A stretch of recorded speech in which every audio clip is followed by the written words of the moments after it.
ಮಕ್ಕಳೇ, ಸೆಟ್ ದೋಸೆ ಮಾಡಕತ್ತೀವಿ ಬ್ರೇಕ್ಫಾಸ್ಟಿಗೆ. ನೋಡಿ ಹೆಂಗಾಗತ್ತಂತ.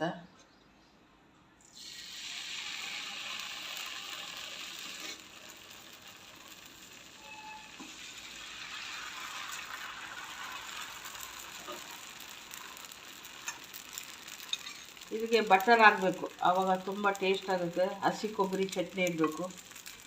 ಹಾಂ, ಇದು ಬೇಯಬೇಕು, ಫ್ರೈ ಆಗಬೇಕು.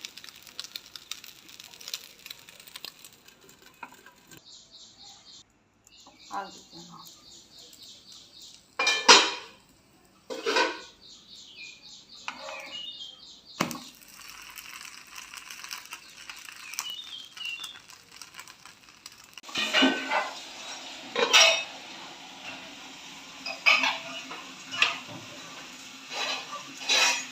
ಚೆನ್ನಾಗಿ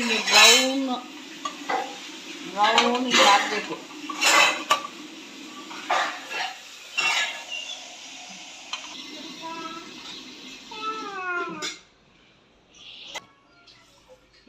ನೋಡಿ ಫ್ರೆಂಡ್ಸ್, ಇದೆ ಸೆಟ್ ದೋಸೆ. ಅದಕ್ಕೆ ಹಸಿ ಕೊಬ್ಬರಿ ಚಟ್ನಿ ತಿಂದ್ರೇ ಚಲೋ ಇರ್ತೈತಿ.